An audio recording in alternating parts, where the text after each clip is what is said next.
Her name was Victoria, and for 15 years I thought she was the love of my life. We met in college when we were both 22, two ambitious kids from middle-class families who dreamed of building something beautiful together. She was studying business administration while I was grinding through engineering courses, spending late nights in the library and early mornings in labs. We got married 3 years after graduation in a small ceremony that cost more than we could afford but felt worth every penny because we were investing in forever. For the first decade of our marriage, we struggled like most young couples.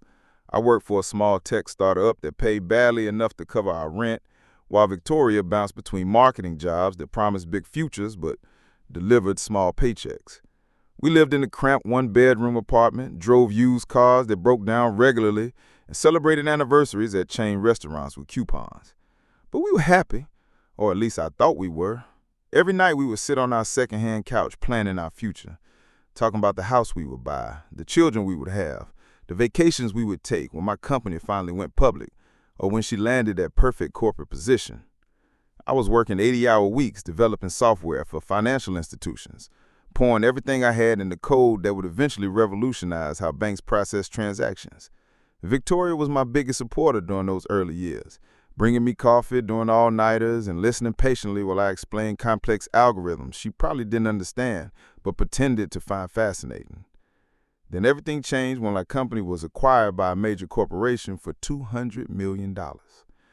As one of the founding engineers, my stock options suddenly made me worth more money than I had ever imagined possible. Within 6 months, we went from struggling to pay rent to having more wealth than either of our families had accumulated over generations. Victoria embraced our new lifestyle with enthusiasm that should have been my first warning sign. She immediately started shopping for designer clothes, expensive jewelry, and luxury cars like she was making up for years of deprivation. She joined exclusive country clubs, started taking private yoga classes, and began surrounding herself with other wealthy wives who spent their days comparing purse collections and planning charity galas that cost more to organize than they've raised for actual causes. I convinced myself that she deserved to enjoy our success after supporting me through the lean years.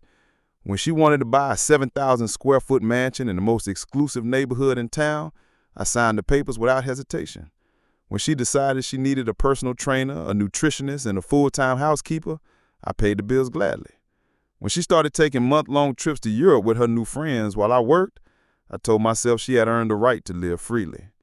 But somewhere in the transition from struggling couple to wealthy socialites, Victoria became someone I didn't recognize. She stopped asking about my work, stopped listening when I talked about projects that excited me, and started treating me like a financial resource rather than her partner.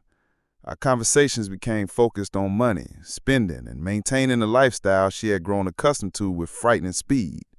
The first real crack in our marriage appeared when I suggested we should start investing more conservatively and maybe scale back some of our spending to ensure long-term financial security.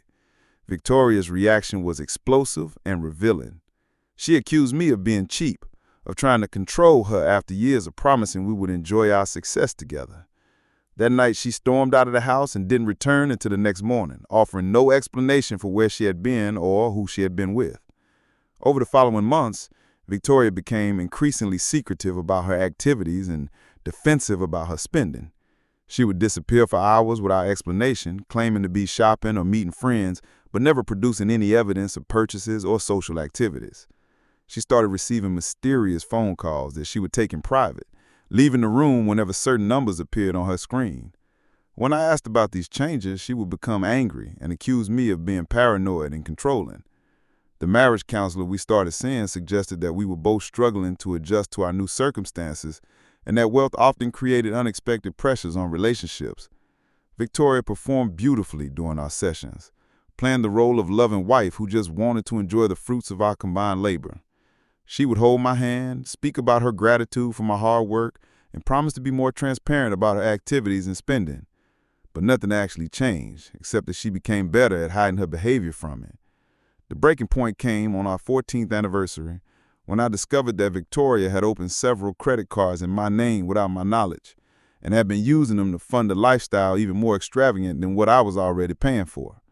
The statement showed charges for expensive hotels, luxury shopping sprees, and restaurant bills that far exceeded anything what any reasonable person could consume alone. When I confronted her with the evidence, She broke down crying and confessed to what she claimed was a shopping addiction that had spiraled out of control.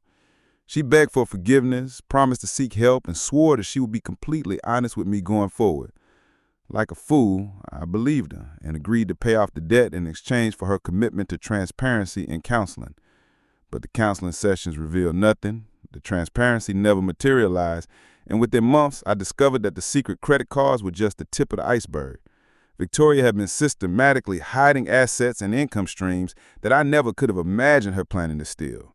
She had been using our joint accounts to make investments in her name only, transferring money to offshore accounts and building a financial portfolio that existed completely separate from our marriage. The private investigator I finally hired uncovered a web of deception that went back almost 5 years, coinciding exactly when our wealth had first appeared. Victoria hadn't just been spending recklessly. She had been methodically moving money out of our joint assets and into accounts and investments that only she controlled. She had purchased real estate in other states using shell companies, bought expensive artwork and jewelry that she kept in private storage facilities, and even started a consulting business that existed primarily to launder money from our marriage into her personal accounts. When I confronted her with this evidence, Victoria's mask finally slipped completely. She didn't deny the accusations or try to minimize her behavior. Instead, she looked at me with cold calculation and said something I'll never forget. "I've been planning this for years because I knew you would eventually become born and I would want something better.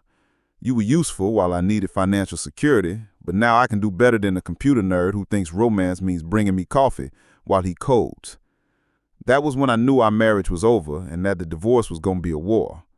Victoria hired the most aggressive divorce attorney in the state, a woman known for securing massive settlements for wives of wealthy men regardless of the circumstances that led to the divorce. Her strategy was simple: portray me as a controlling husband who had isolated her from friends and family while building wealth that she had sacrificed her own career to support. She claimed that her secret financial activities were actually her attempts to establish independence from my psychological abuse, and that all the hidden assets were money she had legitimately earned through her own business activities.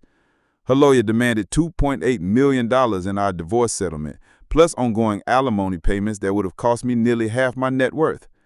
They argued that Victoria had sacrificed her prime earning years to support my career and that she deserved compensation for enabling my success through her emotional and domestic labor.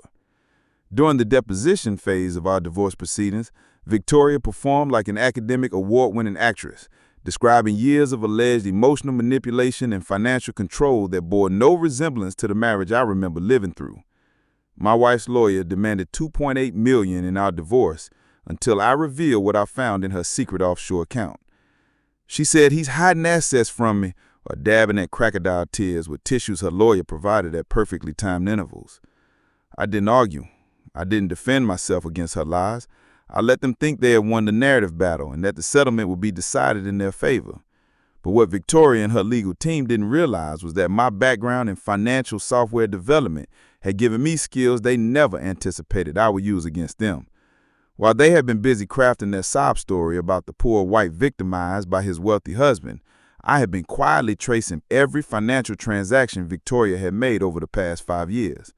The same analytical skills I used to debug complex algorithms and trace data flows through banking systems turned out to be perfectly suited for unraveling the web of deception Victoria had constructed.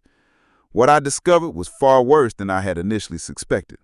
Not only had Victoria been systematically stealing money from our marriage, but she had been doing it while simultaneously building a case for divorce that would allow her to steal even more through legal proceedings.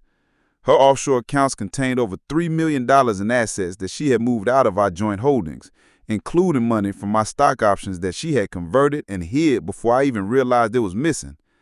But the most damaging discovery was that Victoria had been documenting her own asset hiding activities in detailed spreadsheets and email communications with financial advisors who specialize in helping wealthy individuals conceal money from spouses during divorce proceedings.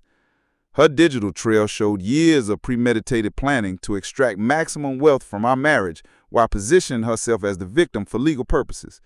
The emails revealed her real personality in stark detail, describing me as the golden goose and discussing strategies to maximize extraction before pulling the trigger on divorce proceedings. On the morning of our final settlement hearing, I walked into that courthouse carrying a briefcase full of bank statements, transaction records, email printouts, and forensic financial analysis that would destroy Victoria's entire case. Her lawyer was confident, probably expecting another day of her client playing the victim while I handed over millions of dollars to end the marriage quietly. Victoria sat at the defendant's table wearing a conservative dress and minimal makeup, her performance costume designed to present her as the humble wife who just wanted a fast settlement after years of sacrifice. When the judge called our case, my attorney stood and made a request that surprised everyone in the courtroom. Your Honor, before we proceed with settlement discussions, my client has uncovered evidence of significant financial fraud that fundamentally changes the nature of these proceedings.